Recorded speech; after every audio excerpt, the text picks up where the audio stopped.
கிணத்த காணா அப்படின்றதுக்கு நம்ம சிரிக்கிறோம்ல, இதுக்குன்னா நம்ம வருத்தப்படணுங்க. இது இன்னைக்கு கண்டுபிடிச்சிருக்காங்க. இந்த மாதிரி கண்டுபிடிக்காத விஷயம் தமிழ்நாட்டுல ஏகப்பட்டது இருக்கு. ஓகேங்களா, சிங்கப்பூருக்கு அலர்ஜி, நெஞ்சு வலி, அந்த வலி, இந்த வலின்னு ஃபுல்லா சொல்றாப்புல. எப்போ சிங்கப்பூர் போனீங்கன்னா 2023ங்கிறாரு. அதுக்கு முன்னாடி ட்ரீட்மெண்ட்டுக்கு எப்போ போனீங்கன்னா 2017ங்கிறாரு. கரெக்ட். அவரே பாத்தீங்கன்னா ஒரு மெடிக்கல் காலேஜ் வச்சிருக்காரு. கேட்டா அது என் காலேஜ் இல்ல, என் பையன் தான், பையனோட காலேஜுங்கிறாரு. பையனுக்கு எப்படியே பரம்பரை சொத்து வந்த மாதிரி. ரோடே இல்ல, காசு கொடுத்துருக்கீங்க. நீங்க என்ன பெரிய உத்தமனா? 45 லட்சம் செலவு பண்ணலாம்னு சொல்லியிருக்காங்க. அமைச்சர் ரமேஷ் எனக்கு தெரிஞ்சு ஒரு 5 லட்சம் கூட செலவு பண்ணல. 50 கோடி ரூபா நமக்கு செலவு பண்ணி அவன் 1 கோடி ரூபா சம்பாதிக்கணும்னா அவன் எந்த அளவுக்கு சம்பாதிச்சிருப்பான்? எப்பேற்பட்ட கண்டக்டரா இருந்த ஏவா வேலு இவ்வளவு சொத்து வச்சிருக்காரு இன்னைக்கு அப்படின்னா, படையப்பா, அண்ணாமலை, நாட்டாமை, இந்த மாதிரி படத்துல கூட இந்த மாதிரி பணக்காரன் ஆக முடியாது. iPlus TV, India's #1 QLED TV, crystal clear picture quality with 3-year replacement warranty, smart voice, smart entertainment. 4ஆம் துண் நேயர்கள் அனைவருக்கும் வணக்கம். இன்று நம் நிகழ்ச்சியின் சிறப்பு விருந்தினர் அட்வொகேட் திரு ஆரோக்கிய சதீஷ் அவர்கள் இணைந்துள்ளார். வணக்கம் சார். வணக்கம். திமுக அமைச்சர் ஏவா வேலு அவர்கள் மீது வழக்கு சமீபத்துல பதிவாகி இருந்துச்சு. அதற்கிடையில அவர் பல இடங்களுக்கு போனாரு, தலைமறைவா இருந்தாருன்ற செய்திகள்லாம் வந்துச்சு சார். இப்ப அவரு ஆஜராகக்கூடிய நிலையில இருக்காரு, ஆஜராகணும் சொல்லியிருக்காங்க. இந்த வழக்கு மேலும் எப்படி போகும் சார்? இல்ல, அவர் தான் சொல்லணும். ஒரு போடாத ரோட்டுக்கு பணம் எப்படி கொடுத்தாரு, இந்த கேள்விகள் தான் தொடுக்கப்படும். புரிஞ்சுங்களா? இந்த கேள்விகளுக்குன்னா அவருக்கு ஆன்சர் வச்சிருக்காங்களா? எப்படி ஒரு கவர்மெண்ட் ப்ராசஸ்ல கவர்மெண்ட்டை பொறுத்த வரைக்கும் பார்த்தீங்கன்னா, நீங்கள் ரோடு போட்டுட்டு அதுக்கப்புறம் நீங்கள் பில்ஸை ப்ராசஸ் பண்ணி அந்த பில்ஸில் உங்களுக்கு அதுக்கப்புறம் தான் கிளியர் பண்ணுவாங்க. இட் இஸ் நாட் அட்வான்ஸ் கொடுத்து ஒரு ரோடை போட சொல்லி என்றைக்குமே கவர்மெண்ட் கொடுக்கவே கொடுக்காது. அண்ட் தென் டு கெட் இன்னைக்கு பார்த்தீங்கன்னா கவர்மெண்ட் ஆர்டர் எடுத்துட்டு, இப்போ என்னோட கிளைண்ட்ஸே கேட்டிங்கன்னா கவர்மெண்ட் ஆர்டர் எடுத்துட்டு கவர்மெண்ட் கிட்ட பணம் வாங்குறதுக்கு அதுக்கே கேஸ் போடுறோம். புரிஞ்சுங்களா சார்? எங்களுக்கு பெண்டிங்காக இவ்வளோ நாளாக இருக்குது, கொடுக்கவே இல்லை, இதனால எங்கள் ப்ராப்பர்ட்டிஸ்னால் ஏலத்துக்கு வருது. ஓகேங்களா? அந்த மாதிரி சூழ்நிலையில் இருக்கிறோம். புரிஞ்சுங்களா? பேங்க்குக்கு நாங்கள் பணம் கட்ட வேண்டியதாக இருக்குது, இவ்வளோ வட்டி கட்டுறோம் அப்படின்றது எங்களோட சூழ்நிலைலாம் சொல்லி நாங்கள் கவர்மெண்ட் மேலே கேஸை போட்டு வாங்க சூழ்நிலையில் போடாத ரோட்டுக்கு இவர் காசு கொடுத்துருக்காருன்னா, இப்ப கிணத்த காணன்னு நம்ம கேட்டிருப்போம்ல, இப்ப நம்ம ரோட்டை காணோம்னு சொல்றோம். ஸோ அதுக்கு அவர் தான் பதில் சொல்லணும். இந்த மாதிரி கேள்விகள்னா பாத்தீங்கன்னா தொடுக்கப்படும். இவர் எப்படி பணம் கொடுத்தாரு, ஏன் கொடுத்தாரு? புரிஞ்சுங்களா? மினிஸ்டர் நீங்க you cannot point out anybody. You are the minister concern and without your minister concern nobody can operate beyond your scope. அப்படிங்கும் போது இன்னைக்கு ஐஏஎஸ் ஆஃபீஸர் பண்ணாரு, இந்த ஆஃபீஸர் பண்ணாரு, அந்த ஆஃபீஸர் பண்ணாரு, செக்ரட்டரி பண்ணாரு, இவர் பண்ணாருன்னு சொல்லிட்டு அவங்க சொல்லி தப்பிக்கிறதுக்காக நிறைய வாய்ப்புகளை பயன்படுத்துவார்கள் இந்த மாதிரி ஆளுங்க. பட் ஆனால் அவர் வசமா சிக்குவாரு அப்படிங்கிறத என்னோட அபிப்பிராயம். ஆனா இதற்கிடையில இப்ப சிங்கப்பூர் போயிருந்தாரு, உடல்நிலை சரியில்லை அப்படின்றத ஒரு காரணமா சொல்லியிருந்தாரு. ஆனா மற்றவங்க என்ன சொல்றாங்கன்னா, இது ஒரு காரணமா சொல்லி அங்க தலைமறைவாகி இருக்காரு, இங்க இருந்தா எங்க நம்மள ஜெயில அதாவது கைது பண்ணிடுவாங்களோன்ற பயத்துல. இல்ல, அது ஆக்சுவலா நான் அது அப்படி மட்டும் பாக்குறது இல்ல, அதாவது கைது செஞ்சிருவாங்கன்றது மட்டும் பாக்குறது இல்ல. ஏன்னா இமீடியட்டா நம்ம ஒரு விசாரணைக்கு போனோம் அப்படின்னு கேட்டிங்கன்னா, நமக்கு எவிடன்ஸ் தான் அவங்க காட்டி கேட்கும் போது அப்போ பதில் சொல்ல தெரியாம இருந்தேன். He has taken time to tarnish the evidence also. நான் சொல்லுவேன், எவிடன்ஸை அழிக்கிறதுக்கான ஒரு உத்தேகமாக அவங்க பண்ணியிருக்கலாம். புரிஞ்சுங்களா? ஏன்னு கேட்டீங்கன்னா, இதெல்லாம் நம்ம கேட்கும் போதே சிரிப்பாக இருக்குது. ஓகேங்களா? சிங்கப்பூருக்கு எனக்கு இவ்வளோ அலர்ஜி, நெஞ்சு வலி, அந்த வலி, இந்த வலின்னு ஃபுல்லாக சொல்கிறாப்புல. இதை நான் எப்பயுமே சிங்கப்பூரில் தான் ட்ரீட்மெண்ட் பார்க்குறேங்கிறாப்புல. இதுக்கு முன்னாடி எப்போ சிங்கப்பூர் போனீங்கன்னா 2023ங்கிறாரு. அதுக்கு முன்னாடி ட்ரீட்மெண்ட்டுக்கு எப்போ போனீங்கன்னா 2017ங்கிறாரு. 6 வருஷம் இடைவேளைக்கும் 3 வருஷம் இடைவேளைக்கும் ட்ரீட்மெண்ட் போயிட்டு இருக்காரு. அப்படின்னா ஜென்ரலாக அவர் வயசு உள்ள ஆளுங்க எல்லாமே மாதம் ட்ரீட்மெண்ட்டுக்கு போவாங்க. புரிஞ்சுங்களா? இன்ஃபேக்ட் அவரே பார்த்தீங்கன்னா ஒரு மெடிக்கல் காலேஜ் வச்சிருக்காரு. கேட்டால் அது என் காலேஜ் இல்லை, என் பையன் தான், பையனோட காலேஜுங்கிறாரு. பையனுக்கு எப்படியே பரம்பரை சொத்து வந்த மாதிரி. புரிஞ்சுங்களா? இவரே என்ன வேலை பார்த்தாருங்கிறது நமக்கு தெரியுங்களா உங்களுக்கு? ஒரு ஆரம்ப காலத்து வேலை அவனுக்கு. ஓகேங்களா? இவர் பஸ் கண்டக்டர். புரிஞ்சுங்களா? ஒரு பஸ் கண்டக்டர் ஆகி அதுக்கப்புறம் எம்எல்ஏ ஆறாரு, மக்கள் செல்வாக்கில் எம்எல்ஏ ஆறாரு, அதுக்கப்புறம் இருக்காரு. ஒரு எம்எல்ஏவோட சம்பளம் எவ்வளோ? ஒரு 1 lakh மேல, 1.25 லட்ச ரூபான்னு வச்சுக்கோங்க. சரி, 1.5 லட்ச ரூபான்னு வச்சுக்கோங்க. 5 வருஷத்துக்கு எவ்வளோ கிடைக்கும்? சொல்லுங்க, ஒரு 5 லட்சம் 18 லட்சம்ன்றதை விட்டுருங்க, 1 கோடி ரூபாய் வச்சுக்கோங்க. 5 வருஷத்துக்கு சம்பளம் மட்டுமே உங்களுக்கு 1 கோடி ரூபாய் கிடைக்கும்னு வச்சுக்கோங்க. ஓகேங்களா? இன்னைக்கு என் ஃப்ரெண்டு ஒருத்தர் இருக்காப்புல, இங்கன்னா ஐடியில் ஒர்க் பண்ணுறாங்க. அவங்கன்னா 1.5 லட்ச ரூபா 2 லட்ச ரூபா வாங்குறாங்க சம்பளம். ஓகேங்களா? என்னால் வீட்டு இஎம்ஐயே கட்ட முடியலடா, எப்படா காலேஜ் எல்லாம் கட்டினாங்க இந்த சம்பளத்தை வாங்கிட்டேன்னு கேட்குறாங்க. அதுக்கு யாராச்சும் பதில் சொல்ல முடியுமா? அவங்க பசங்களுக்கு என்ன சின்ன வயசுலேருந்தேவா சம்பாரிச்சிட்டு இருந்தாங்க அவங்க பசங்க? அந்த முதல் எப்படி வந்துச்சு? புரிஞ்சுக்கலாம். என்னைக்கு ட்ரஸ்ட்டுன்னு ஆரம்பிச்சுட்டு உங்கள் காசைனா வந்து இந்த ட்ரஸ்ட் மூலியமாக வந்துச்சு, ட்ரஸ்ட் மூலியமாக தான். ட்ரஸ்ட்டுக்கு எப்படி காசு வந்துச்சு? அந்த பில்டிங்னா எப்படி கட்டினீங்க? அந்த இடத்த எப்படி வாங்கினீங்க? எல்லாத்துக்கும் கேள்விக்கு பதில் சொல்லணும்ல. இன்னைக்கு வந்து சொத்துக்கு வழக்கம்னா என்ன, நீங்கள் ட்ரஸ்ட் பேரில் ஆரம்பிச்சிட்டிங்கன்னா வந்து எல்லாமே உங்கள் பையன் மட்டும் ட்ரஸ்டியாக இருந்தாருன்னா நீங்கள் என்ன எஸ்கேப் ஆகிடலாமா? இன்னைக்கு வந்து எல்லாத்துக்கும் அவர் பதில் சொல்லணும். தம் குடும்ப உறுப்பினர் போரில் எந்தெந்த வகையில் எப்படி எப்படின்னா சொத்து வாங்கி வச்சுருவாங்களோ அத்தனைக்கும் பதில் சொல்லணும். இன்ஜினியரிங் காலேஜ் இருக்குது, மெடிக்கல் காலேஜ் இருக்குது. யோசிச்சு பாருங்க, மெடிக்கல் காலேஜ் ஃபீஸ் கட்டுறதுக்கு கஷ்டங்க. இன்னைக்கு ஃபீஸே வந்து பார்த்தீங்கன்னா எனக்கு ராமச்சந்திரம்னா 20 லட்ச ரூபாங்கிறாங்க எம்பிபிஎஸ் ஃபீஸு. லஞ்சம் கிஞ்சம்னா கிடையாது, ஃபீஸ் பர் இயர் ஃபீஸ் 20 லட்ச ரூபாங்கிறாங்க, 15 லட்ச ரூபாங்கிறாங்க, 20 லட்ச ரூபாங்கிறாங்க. என்னால் 10 லட்ச ரூபானாவே கட்ட முடியாது ஃபீஸு. அப்பேர் ஒரு சூழ்நிலையில் வந்து பார்த்தீங்கன்னா ஒரு 1.5 லட்ச ரூபா 1.25 லட்ச ரூபா சம்பளம் வாங்குறவரை இவ்வளோ சொத்துக்களை எப்படி வந்து சம்பாதிக்க முடியும்? நீங்கள் ஆரம்ப காலத்தில் நீங்கள் என்ன வேணா இருக்கலாம். புரிஞ்சுங்களா? நான் வந்து யாரையும் வந்து தாழ்த்தி பேசல, யார் செய்கிற தொழிலே நான் தாழ்த்தி பேசல. ஆனால் அப்பேற்பட்டவங்க இன்னைக்கு இப்படி வந்திருக்கீங்கன்னா அந்த கேப்பை ஃபில்லப் பண்ணுங்க. எப்படி சம்பாரிச்சிங்கன்னு சொல்லுங்க. இதுக்கு நான் வந்து நீங்கள் சாமானியனாக கேட்கலாம்ல, ஓட்டு போகிற பிரதிநிதியை கேட்கலாம், டொமைசல் ஆஃப் தமிழ்நாடு கேட்கலாம்ல, அஸ் இந்தியன் சிட்டிசனாக நம்ம கேட்கலாம்ல. இந்த கேள்விகளை மட்டுமே நான் முன்வைக்கிறேன். இவ்வளோ சொத்து எப்படி சேர்த்தீங்கன்றத சொல்லுங்கன்னு. இந்த கேள்விக்குனா ஃபர்ஸ்ட் ஏவாவேலு ப்ரிப்பேர் பண்ணிட்டு அதுக்கப்புறம் அவங்க கேட்குற கேள்விக்குனா போட்டோம். அப்போ அந்த சிங்கப்பூர் போன கேப்ல என்ன வேணா நடந்திருக்கலாம்னு சொல்றீங்களா சார்? கண்டிப்பாக வந்து பார்த்தீங்கன்னா தட் வாட் ஐ சஸ்பெக்ட். இப்போ நான் டைரக்டர் ஆஃப் ப்ராசிக்யூஷன் இருந்தேன்னா நான் அப்படிதான் சஸ்பெக்ட் பண்ணுவேன். புரிஞ்சுங்களா? நான் டைரக்டர் ஆஃப் ப்ராசிக்யூஷனாக இருந்தேன்னா நான் தான் சொல்லுவேன், இவர் எந்த நேரத்தில் இவர் என்னென்ன பண்ணியிருக்கலாம், என்னென்ன திருட்டு வேலை பண்ணியிருக்கலாம், என்னென்ன பண்ணியிருக்கலாம், அப்படி தான் சஸ்பெக்ட் பண்ணுவேன். என்னென்ன பண்ணியிருக்கீங்க, என்னென்ன ஃபோன் கால் பண்ணியிருக்கீங்க, உங்கள் சிடிஆர் என்ன, அங்கேருந்து எத்தனை கால் இங்கே வந்திருக்கு, யார் யாருக்குன்னா கால் வந்திருக்கு, எல்லாத்தையும் நான் ட்ரேஸ் அவுட் பண்ணுவேன். புரிஞ்சுங்களா? இன்னைக்கு சந்தேகமாக, அதாவது நீங்கள் எங்கே ஒழிச்சு வச்சுருக்கீங்கன்றது நீங்கள் தாங்க தெரியும்.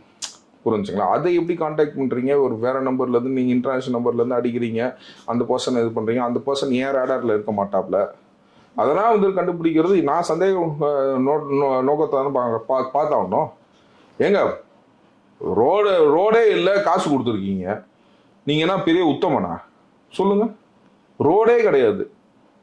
இன்னைக்கு நம்ம சொல்ற வடிவேல் ஜோக்குக்கு சொல்றோம்ல, கிணத்த காணா அப்படின்றதுக்கு வந்து நம்ம சிரிக்கிறோம்ல, இதுக்குன்னா நம்ம வருத்தப்படணுங்க. இது வந்து இன்னைக்கு கண்டுபிடிச்சிருக்காங்க. இந்த மாதிரி கண்டுபிடிக்காத விஷயம் தமிழ்நாட்டில் ஏகப்பட்டது இருக்கு. நான் நெக்ஸ்ட் வீக் நீங்க வந்தீங்கன்னா நான் ஒன்று இது ரிலீஸ் பண்ண போறேன். புரிஞ்சுங்களா? பில்டிங்கை காணா அப்படின்னு சொல்லி ஒன்று ரிலீஸ் பண்றேன். பில்டிங்கை காணா அந்த டாக்குமெண்ட் நான் ரிலீஸ் பண்றேன். நெக்ஸ்ட் வீக் நீங்க பாத்தீங்கன்னா தெரியும். புரிஞ்சுங்களா? அந்த மாதிரி நிறைய விஷயங்கள் இந்த கவர்மெண்ட்ல நடந்துட்டு இருக்கு. நெக்ஸ்ட் வீக்ல I will do it. I have sent the value to evaluate the property டாக்குமெண்ட்ஸோட நான் போடுறேன். ஆனா தலைமை என்ன சொல்லுதுன்னா, நீங்க வந்து ஊழல் சொல்லியே எங்களை மடக்க பாக்குறீங்க, நீங்க என்னதான் ஊழலை வச்சு பயமுத்தனால நாங்க அதுக்கெல்லாம் அசர மாட்டோம்ன்ற மாதிரி. ஆமாங்க, அதுதான் நான் சொல்றேன். இப்ப ஜென்ரலா நான் சொல்றேன், மக்களுக்கு நான் கேட்கிற கேள்வி என்னன்னு கேட்டீங்கன்னா, ஒருத்தருக்கும் ஜென்ரலா நம்ம பிராங்காவே சொல்லுவோம், இந்த கட்சிகள் வந்து மினிமமா 2000 ரூபாய் கொடுத்தாங்கல்ல ஓட்டுக்கு, மினிமமா 2000 ரூபாய் ஓட்டு கொடுத்தாங்க. இந்த 2000 ரூபாய் ஓட்டு நீங்க அப்படியே ஒரு 2 லட்சம் பேர்த்துக்கு நீங்க கால்குலேட் பண்ணீங்கன்னா புரிஞ்சுக்கலாம், 50 கோடி ரூபாய். இந்த 50 கோடி ரூபாய் செலவு பண்ணி நீ ஜெயிச்சு 1 கோடி ரூபாய் சம்பளம் வாங்குறதுக்கு தானா? உன் நோக்கமே என்னப்பா? அதாவது 2000 ரூபாய் வாங்கின மக்கள் யோசிக்கணும். இப்ப நம்ம பேசுறதுல நான் என்ன யோசிக்கிறேன்னு கேட்டீங்கன்னா, நான் பேசுறது கரெக்டா தப்பாங்கிறது மக்கள் முடிவு எடுக்கட்டும். புரிஞ்சுங்களா? 2000 ரூபாய் வந்து மக்கள்கிட்ட கொடுத்தாங்க. ஒரு தொகுதிக்கு மினிமமா 2 லட்சம் பேர் இருக்காங்க, 50 கோடி ரூபாய் ஆச்சு. புரிஞ்சு? அந்த 50 கோடி ரூபாய் இன்வெஸ்ட்மெண்ட் பண்ணி இந்த சம்பளம் இந்த எம்எல்ஏக்கு எவ்வளவு கிடைக்குது? 1 கோடி ரூபாய் தானே, மேக்சிமம் 1 கோடி ரூபாய் தானே சம்பளம், 5 வருஷத்துக்கு சேர்த்து சொல்றேன். 49 கோடி ரூபாய் நஷ்டம் பண்றதுக்காக வந்து இவங்கன்னா எம்எல்ஏ ஆறாங்க, எம்பி ஆறாங்க. அப்பேற்பட்ட வந்து அரசியல் தானே பண்ணிட்டு இருக்காங்க. புரிஞ்சுங்களா? இப்ப நீங்க ஊழல்வாதி, குற்றவாளி எல்லாம் நம்ம சொல்றோம்ல, இதுக்கு நோக்கம் என்ன? நம்ம மேற்கொண்ட பார்வையை நம்ம பார்க்கணும்ல. நம்ம பார்வையை நம்ம வந்து அவுட் சைட்ல இருந்து பார்க்கணும்ல. சரி, இவ்வளவு காசு கொடுத்து நீ எதுக்கு எம்எல்ஏ ஆகணும்னு கேட்கறேன். சமூக சேவையா? நீங்க சமூக சேவை 50 கோடி ரூபா வச்சு நீங்க பண்ணீங்கன்னாவே போதும் சார். இப்படி காசு கொடுத்து ஓட்டு வாங்குற கல்ச்சர் வந்து இன்னையோட ஒழுங்குச்சா இல்லைங்களா? நான் சொல்றது மினிமம் ஆஃப் 2000 ருபீஸ். சில ஏரியால 6000 ரூபாய் கொடுத்துருக்காங்க, ஃபேமிலிக்கு 25000 ரூபாய் வரைக்கும் கொடுத்துருக்காங்க. போன எலெக்ஷன்ல நம்ம பார்த்தது தான். நீங்க வாங்கலைன்னா நான் விட்டுறேன். நான் வாங்காதவங்கள்ட்ட நான் கேட்கல, இதை பத்தி தெரியாதவங்கள்ட்ட நான் பேசல. இதை பத்தி வாங்கினவங்க தெரிஞ்சவங்க இவங்கள்ட்ட மட்டுமே இந்த நாலேஜ் போய் சேர்ந்துச்சுனாவே போதும். இவ்வளோ இன்வெஸ்ட்மெண்ட் பண்ணி இந்த 1 கோடி ரூபா சம்பளத்தை வாங்கி என்ன பண்ணுவாங்க? நீங்க நல்லா யோசிச்சு பாருங்க. தாவேகால வந்து நின்னாங்க. நான் வந்து திருச்சி மாவட்டத்தை சேர்ந்தவன், திருச்சி கிழக்கு தொகுதியை சேர்ந்தவன்.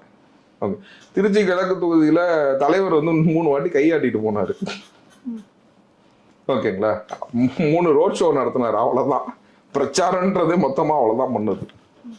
பக்கத்துல நீங்க யோசிச்சீங்கன்னா நம்ம அமைச்சர் ரமேஷ் 2 வீலர்ல தான் போய் ஓட்டு கேட்டாரு. புரிஞ்சுங்களா? ஸோ 45 லட்சம் செலவு பண்ணலாம்னு சொல்லியிருக்காங்க. அமைச்சர் ரமேஷ் எனக்கு தெரிஞ்சு ஒரு 5 லட்சம் கூட செலவு பண்ணல, ஜெயிச்சிருக்காருல்ல. புரிஞ்சுங்களா? 45 லட்சம் வரைக்கும் செலவு பண்ணலான்னு சொன்ன இடத்துல 5 லட்சம் கூட செலவு பண்ணல, ஜெயிச்சிருக்காருல்ல. பணம் கொடுக்காம ஜெயிச்சாங்கல்ல. இப்ப திருச்சி எங்க பகுதியே நான் சொல்றேன், ஜெயிச்ச எம்எல்ஏ சார் நான் சொல்றேன். ஒன்னும் தலைவர் ஜெயிச்சிருக்காரு, பக்கத்துல எங்க பொறுப்பாளர் ரமேஷ் ஜெயிச்சிருக்காரு, அமைச்சர் ரமேஷ். புரிஞ்சுங்களா? ஸோ இப்பேற்பட்ட அரசியலை முடக்கி இருக்காங்க. மக்களுக்கு வந்து பாத்தீங்கன்னா துட்டை வாங்கிட்டு இந்த வாட்டி ஓட்டு போடல, இவங்கெல்லாம் கெட்டாவைங்க அப்படிங்கறது மக்கள் ஐடென்டிஃபை பண்ணிட்டாங்க. இதோட வேற என்ன தெளிவா ஒரு மக்கள் இருக்க முடியும்னு சொல்லுங்க? மக்களை நம்ம தெளிவுபடுத்தினா மட்டும் போதும். இப்ப இதை பார்த்தும் ஆமாப்பா 50 கோடி ரூபா நமக்கு செலவு பண்ணி அவன் 1 கோடி ரூபா சம்பாதிக்கணும்னா அவன் எந்த அளவுக்கு சம்பாரிச்சிருப்பான், எந்த அளவுக்கு ஊழல் செஞ்சிருப்பான். ஓகே, இப்ப ஏற்பட்ட கண்டக்டரா இருந்த ஏவா வேலு இவ்வளவு சொத்து வச்சிருக்காரு இன்னைக்கு அப்படின்னா, ஓகேங்களா, படையப்பா, அண்ணாமலை, ஓகேங்களா, நாட்டாமை, இந்த மாதிரி படத்துல கூட இந்த மாதிரி பணக்காரன் ஆக முடியாது. புரிஞ்சுங்களா? இந்த மாதிரி படத்துல கூட நீங்க அந்த மாதிரி ஒரு கதை சொல்லுங்களேன். ஏவா வேலு ஒரு மலை வாங்கி போட்டிருந்தாரு, போய் உடைச்சாரு, ஃபுல்லா கிரானைட்டா இருந்துச்சு, பணக்காரடா ஆயிட்டாரு. எதையாச்சும் ஒரு கதை சொல்லுங்களேன். அந்த மாதிரியே நம்ம சொல்ல முடியாது. புரிஞ்சுங்களா? ஸோ அவங்க சொத்துங்களுக்கு எல்லாத்துக்கும் கணக்கு கேட்கும் போது பதில் சொல்றதுக்கு அவங்களுக்கு அச்சம் இருக்கு. புரிஞ்சுங்களா? அதனாலதான் வந்து பாத்தீங்கன்னா இதுக்கு தயார் பண்ணிட்டு போட்டோம். இந்த கேள்விகளே வந்து அரசு தரப்புல இருந்து நம்ம சேர்த்து கேட்க சொல்லி நம்ம உங்க சேனல் வழியா கேட்டுக்கிறேன். கண்டிப்பாக சார். ஆனா இப்ப லஞ்ச ஒழிப்புத்துறை அலுவலகத்துக்கு வந்து ஆஜராக சொல்லியிருக்காங்க அவரை. இப்ப அதாவது அப்பயே ஆஜராக வேண்டியது, அப்பதான் சிங்கப்பூர் உடல்நிலை சரியில்லைன்னு போயிருந்தாரு. இப்ப ஆஜராகி இருக்காரு. இதற்கு என்ன மாதிரியான வழக்குகள், விசாரணை எப்படி போகும் சார்? இது வந்து it will be very tough call. அதாவது விசாரணை வந்து நான் கேட்ட கேள்விக்குன்னா வந்து பாத்தீங்கன்னா டிஸ்அப்ரோப்ரியேஷன் ஆஃப் அசர்ட், சொத்து குவிப்பு வழக்குன்னு நம்ம சொல்லுவோம்ல, அந்த மாதிரி வழக்கு வரும். அதாவது ஊழலுக்கான வழக்கு, ஸ்கேம்ஸ், இவர் பண்ண ஸ்கேம்ஸ், எப்படி வந்து இந்த செக் போட்டீங்க, எப்போ சைன் போட்டீங்க, எதுக்கு சைன் போட்டீங்க, ஓகேங்களா, இப்படி கவர்மெண்ட் ஃபண்டை தூக்கி இன்னொருத்தருக்கு எப்படி கொடுக்கலாம், ஓகேங்களா, போடாத ரோட போட்டேன்னு சொல்லி எப்படி வந்து லோடு ரேடு அப்படின்னு சொல்லிட்டு போட்டீங்கன்னா என்ன, எல்லாத்தோட சிக்னேச்சர் இருந்தால் தான் நீங்கள் யூ கேன் ஆல்வேஸ் இது. ஸோ அதுக்கு கீழே இருக்கிறது ஏவா வேலு மட்டும் இல்லை, ஓகேங்களா, இங்க அரசு அதிகாரிகள் எல்லாமே துணை நின்றவர்கள் அனைத்து பேரையுமே நான் வந்து சஸ்பெண்ட் பண்ணணும்னு கேட்டுக்கிறேன். எல்லாத்தையுமே வந்து ஒரு தக்க நடவடிக்கை எடுக்கணும் அப்படின்னு சொல்லி கேட்டேன். என்னோட ரேஞ்சில் வந்து பாத்தீங்கன்னா இப்போதைக்கு சஸ்பென்ஷன்றதை நான் வைக்கிறேன். வந்து பாத்தீங்கன்னா அன்னைக்கு எவிடன்ஸ்னா அவங்க டேம்பர் பண்ண நினைச்சிருந்தாங்கன்னா வந்து பாத்தீங்கன்னா அவங்களே வந்து அரெஸ்ட் பண்ணணும்னு சொல்லி நான் கேட்டுக்கிறேன். ஏன்னா இப்ப டிவிஎஸ்சி சீஃபை கூட அருண் அவர்களை வந்து இடமாற்றம் பண்ணிருக்காங்க. இப்ப அந்த இடமாற்றத்துக்கு இப்ப மகேஸ்வரி அவர்கள் வந்து உள்ள வந்திருக்காங்க. இதுவே ஏதாச்சும் ஒரு எஃபெக்ட் ஏற்படுத்துமா? இது அவங்களுக்கு பேக் ஃபயர் ஆகுமா? ஆக்சுவலா வந்து பாத்தீங்கன்னா வந்து அருண் அவர்கள் வந்து இடமாற்றம் செய்யப்பட்டார். மகேஸ்வரிக்கு அடிஷனல் இன்சார்ஜ் கொடுத்திருக்காங்க. அவங்க அதே டிவிஎஸ்சியில இருந்தவங்க தான், அடிஷனல் இன்சார்ஜ் கொடுத்திருக்காங்க. I heard that she is on the clean ஹேண்ட்ஸ்ல இருக்கிறாங்க அப்படின்னு சொல்லிட்டு கேள்விப்பட்டேன்.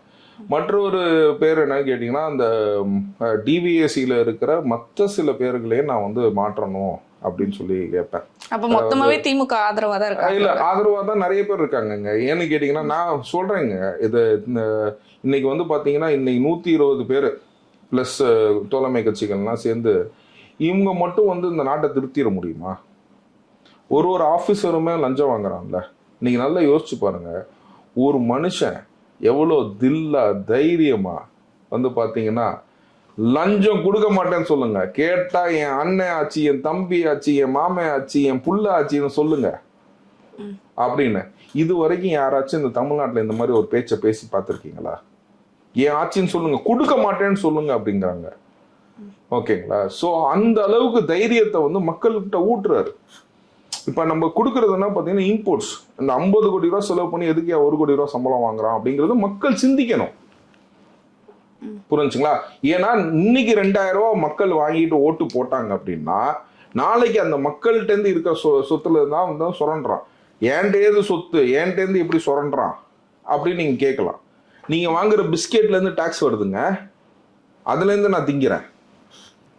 போடுங்க. நீங்க வாங்குற அரிசி பருப்புல இருந்து எனக்கு வந்து வருமானம் வருதுங்க, அதுல இருந்து நான் சாப்பிட்றேன். நீங்க வாங்குற சர்க்கரை உப்புல இருந்து கூட எனக்கு வருமானம் வருதுங்க.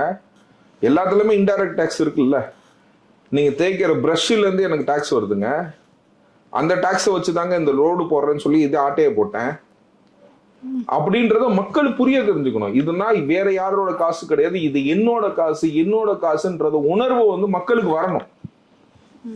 புரிஞ்சுங்களா? இப்ப வந்து என்னன்னு கேட்டீங்கன்னா, நம்ம வந்து ஒரு காலத்துல நீ என்ன ஓட்ட வித்த, இதுக்கப்புறம் நீ கேள்வி கேட்காதுன்ற அளவுக்கு பேசினாங்க. முன்னாடி வந்து என்னன்னு கேட்டீங்கன்னா, நம்ம முதல்வர் வந்து பாத்தீங்கன்னா, நான் முதல்வர் கிடையாது, முதல் சேவகன்னு சொன்னாரு. எந்த முதல்வராச்சும் இன்ன வரைக்கும் இந்த மாதிரி பதிவு செஞ்சிருக்காங்களா? நான் I am just your first servant சொன்னாருங்க. என்ன எவ்வளவு பெரிய வார்த்தை! ஆக்சுவலா தட் இஸ் ட்ரூ. அப்படிதான் இருக்கணும். சேவை மனப்பான்மையில இருக்க வேண்டியவங்க வந்து பாத்தீங்கன்னா இன்னைக்கு ஊழல்வாதியா போயிட்டு மதிக்காம மினிஸ்டர் ஆயிட்டா என்னமோ கும்பு வச்ச மாதிரி, சிஎம் ஆயிட்டா என்னமோ வந்து பெரிய எஜமான் மாதிரி, புரிஞ்சுங்களா, பாஸ் மாதிரி பாஸ் பிஹேவியர் பண்ணிட்டு இருக்கவங்க தான் இது. ஆனா இன்னைக்கு நம்ம முதல்வர் அந்த மாதிரி கிடையாது. he has his own portfolio. அவருக்குன்னு எல்லாமே இருக்கணும். மினிஸ்டருக்குன்னு எல்லாம் கார் கொடுக்கணும், அவங்க தனியா போகணும், அவங்க செயல்களை சீக்கிரமா செய்யறதுக்கு அதனால அடிப்படை உரிமைன்னா இருக்கணும்னு சொல்லிட்டு அவங்களுக்கும் இருக்கணும், இவங்களுக்கும் இருக்கணும். யார் அந்த ஆட்சியில் உட்காந்தாலும் அவங்களுக்கு எல்லாத்துக்குமே இருக்கணும். புரிஞ்சுக்கலாம். ஆனா அந்த பணிவு, மக்கள் கூட வந்து இருக்கிற ஒரு சூழ்நிலை எல்லாமே எப்படி இருக்குது இன்னைக்கு? இன்னைக்கு ஒரு இஷ்யூன்னா எப்படி அட்ரஸ் பண்றாங்க தாவேகால இருந்து?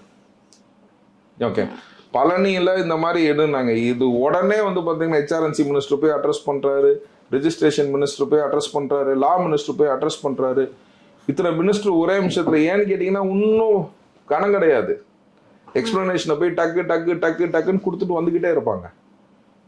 ஸோ அதுதாங்க நீங்க நல்லா யோசிச்சு பாருங்க. ஒரு பர்சன் இன்ன வரைக்கும் யாருக்காச்சும் தைரியம் இருந்துச்சா? ஏன்னு கேட்டீங்கன்னா இந்த ஆஃபீஸர்ஸ்லாம் இருக்கிறாங்க பாருங்க, they have been tuned for this. நான் வந்து எல்லாத்துலேயும் அதான் சொல்லுவேன். இன்னைக்கு 120 பேர் இந்த தோழமை கட்சிகளோட சேர்ந்து இருக்கிறவங்க மட்டும் வந்து நாட்டை திருத்த முடியாது. இந்த ஆஃபீஸர்ஸ் வந்து கரை கிடையாது. இந்த ஆஃபீஸர்ஸ்னா ஒரு அடசலாவே இருக்கிறாங்க, ஒரு செவுரு மாதிரி இருக்கிறாங்க. இந்த செவுரை உடைக்கணும் உடைக்கணும் உடைக்கணும் உடைக்கணும். இதுதான் கரப்ஷன். கொடுக்க மாட்டேன் கொடுக்க மாட்டேன் கொடுக்க மாட்டேன்னு சொல்லணும். சில ஆபீசர்ஸ்னா எப்படின்னு கேட்டீங்கன்னா கேட்க மாட்டாங்க. நீங்க ஏன் லஞ்சம் கொடுக்குறீங்க சொல்லுங்க? நமக்கு ஒரு வேலை ஆகணும்னா கொடுக்கணும். ஓகேங்களா? அந்த வேலையை செய்ய வேண்டியது அந்த ஆபீசரா இல்லையா? அப்புறம் ஏன் லஞ்சம் கொடுக்குறீங்க சொல்லுங்க? ஃபாஸ்ட் ஆகும் அப்போதான். ஃபாஸ்ட் ஆகணும் இல்லைங்க. ஒரு வேலையை போனீங்கன்னா அப்ளிகேஷன் வாங்கினீங்கன்னா சைன் போட்டீங்கன்னா அந்த வேலையை வந்து முடிச்சு உங்களுக்கு ஒன்று கூப்பிட்டு கொடுக்கணும். அவ்வளோதாங்க வேலை. இதுதான் சிங்கிள் விண்டோ சிஸ்டம்னு சொல்லுவாங்க. புரிஞ்சுங்களா? இன்னைக்கு அந்த பாரம் வாங்கும் போதே வந்து பார்த்தீங்கன்னா அந்த ஃபார்மை வாங்கும் போதே இது தப்பு இது தப்பு, இங்கே போய் கையெழுத்து வாங்கிட்டு வா, அங்கே போய் கையெழுத்து வாங்கிட்டு வா, இதை ஒன்றும் பண்ண முடியாது, அதை ஒன்றும் பண்ண முடியாது அப்படின்றத வந்து என்ன பண்ணுறீங்க? நாளைக்கு வாங்க, இன்னைக்கு நாங்கள் இன்ஸ்பெக்ஷனுக்கு போகிறோம், நாளைக்கு வாங்க அப்படின்னீங்கன்னா உங்களுக்கு 4 நாள் சம்பளம் போயிடும். 4 நாள் உழைச்சிக்கலாம்டா. இந்த நாய்க்கு தூக்கி விட்டறிவோம், இந்த நாய்க்கு தூக்கி விட்டறிவோம். லஞ்சம் வாங்குற எல்லாத்தையும் நாயின்னு சொல்லாதீங்க, நாய் நன்றி உள்ள ஜீவன். இதுனா வந்து ஒரு சாத்தான். புரிஞ்சுங்களா? இதனா டெவில், சாத்தான். ஆனா இப்படிப்பட்ட ஊறி போயிருக்காங்க, லஞ்சத்தை ஒழிக்க முடியுமா அப்படின்ற ஒரு கேள்வி. அதுதாங்க முடியும் அப்படின்றது யார் நம்பிக்கை வரும்? ஃபர்ஸ்ட் 120 பேர் நம்பிக்கை எடுத்துட்டாங்களா? புரிஞ்சுங்களா? அந்த நம்பிக்கையை நம்ம யாருக்கு ஊட்டணும்? மக்களுக்கு.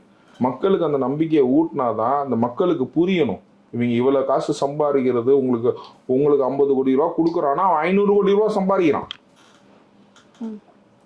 புரிஞ்சுங்களா? உங்களுக்கு 50 கோடி ரூபா 2000 ரூபாய்க்குன்னு போட்டு கொடுத்தானா 50 கோடி ரூபா சம்பாதிக்கிறாங்க. யோசிச்சு பாருங்க. 6000 ரூபாய்க்கு ஓட்டு கொடுத்தவன் 15000 ரூபாய் ஓட்டு கொடுத்தவனா யோசிச்சு பாருங்க. கரூர்ல நடந்திருக்குங்க 15000 ரூபாய் ஓட்டுக்குன்னு. என்கிட்ட ஒருத்தர் வந்து ஒரு கேப் டிரைவர் நண்பர் ஒருத்தர் வந்து பேசிட்டு இருக்கும்போது சொன்னார், கேப்ல போகும்போது என்னங்க அப்படின்னு.